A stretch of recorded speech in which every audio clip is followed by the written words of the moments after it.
बिहार विधानसभा चुनाव की तारीखें जैसे जैसे नजदीक आ रही हैं, इस देश के चुनाव आयोग और बीजेपी के तमाम सपोर्ट करने वाली एजेंसियों पर सवाल उठाए जा रहे हैं। सोचिए, चुनाव आयोग पर आरोप लग रहा है कि किस तरीके से इस देश में एक तरफा इस देश का चुनाव आयोग काम करता है, एक पार्टी के लिए, एक विचारधारा के लिए। जिस तरीके से लोगों के वोट काटे जा रहे हैं और एसआईआर रिपोर्ट के बाद जिस तरीके से हड़कंप मचा है, तमाम पत्रकारों की खबर दिखाने पर पत्रकारों के खिलाफ भी एफआईआर की कोशिश की जा रही है। और अब सुप्रीम कोर्ट ने ईडी को भी फटकार लगाई है, वो ईडी जिसको सरकार का तोता कहा जाता है।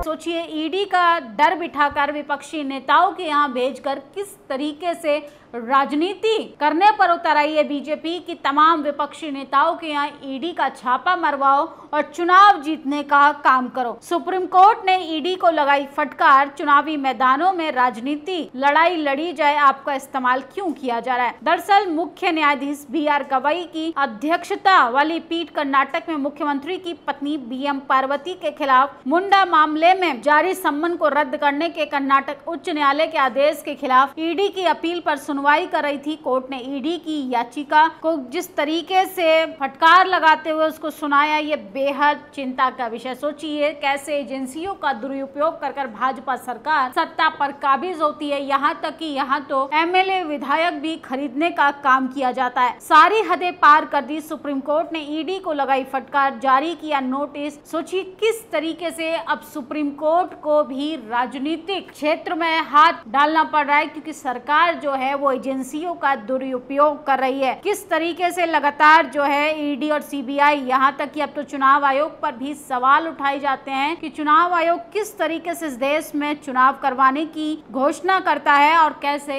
एक तरफा लोगों के फेवर में अपने डिसीजन सुनाता है। तमाम विपक्ष के कई बड़े नेता चुनाव आयोग के यहाँ शिकायत लेकर भी पहुंचे। और सोचिए, आज संसद का मानसून सत्र था, उसमें भी विपक्षी नेताओं को बोलने से रोक दिया गया और माइक को म्यूट कर दिया जाता है।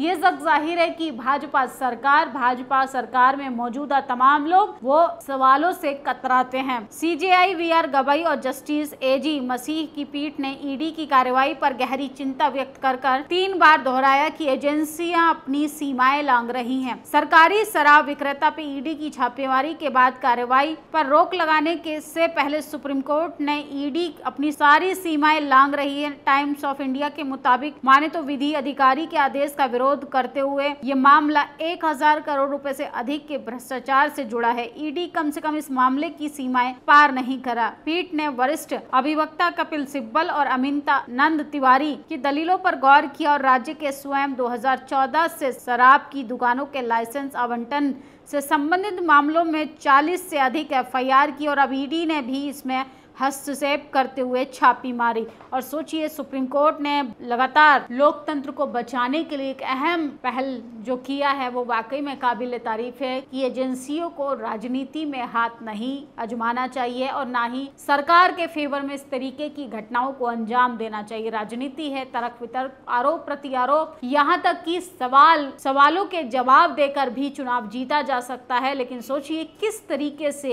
एजेंसियों का दुरुपयोग कर एजेंसियों का डर बिठाकर इस सरकार ने तमाम लोकतंत्र की धज्जियां उड़ा दी है। बीजेपी को बड़ा झटका लगा है। DMK का वरिष्ठ DMK नेता RS भारती ने इसे DMK नीत राज्य सरकार को बदनाम करने के भाजपा के प्रयासों के लिए एक बड़ा झटका बताया है। ईडी को ब्लैकमेल करने वाला संगठन करार दिया है।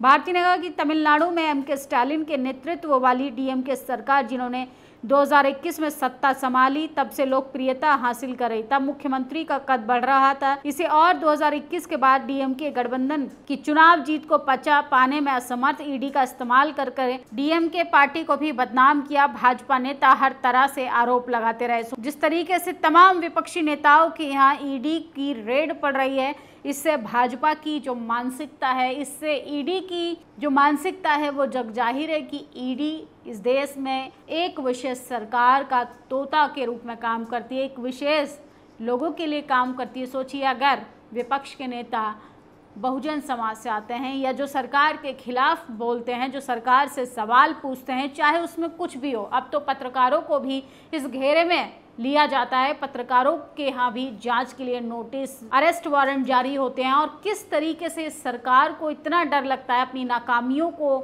ज़ाहिर करने से कि आप अगर पत्रकार हैं तो सवाल नहीं पूछ सकते, नेता हैं तो आप विरोध नहीं कर सकते, जनता है तो आप सरकार से अपनी मांगे नहीं रख सकते। तो इस सरकार को पूरे तरीके से अब डर सताने लगा है। और जैसे जैसे बिहार विधानसभा चुनाव नजदीक आ रहा है, सोचिए किस तरीके से वोटर लिस्ट से वोटरों के नाम काटने का भी ट्रेंड शुरू कर दिया गया है। किस तरीके से लोगों को परेशान किया जा रहा है, लोगों से बर्थ सर्टिफिकेट मांगा जा रहा है। सोचिए जो लोगों के घर बाढ़ में बह जाते हैं, जो पलायन के लिए अपने घरों से, अपने गांव से, अपने क्षेत्र से दूसरे क्षेत्रों में कमाने जाते हैं, उनसे कहा जा रहा है कि बर्थ सर्टिफिकेट दिखाना पड़ेगा, उसके बाद ही आप वोट डालने लायक हो पाएंगे। तो सोचिए सरासर ये गुंडागर्दी हो रही है, सरासर धांधली चल रही है।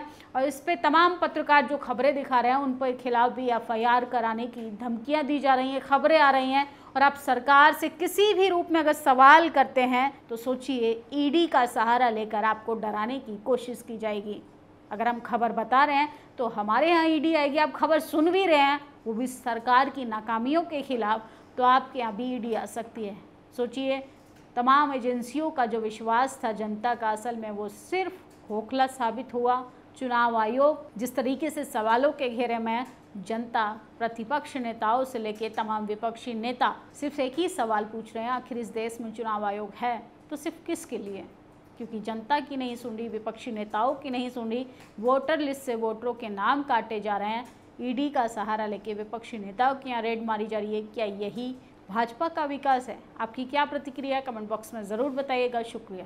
नेशनल दस्तक की आपसे गुजारिश है कि अगर इसको बचाना चाहते हैं तो नेशनल दस्तक को सब्सक्राइब करने के लिए रेड कलर के सब्सक्राइब बटन को दबाएं, फिर बेल आइकन की घंटी दबाएं। नेशनल दस्तक को बचाने के लिए बहुत जरूरी है कि हर खबर को शेयर करें, लाइक करें, कमेंट जरूर करें।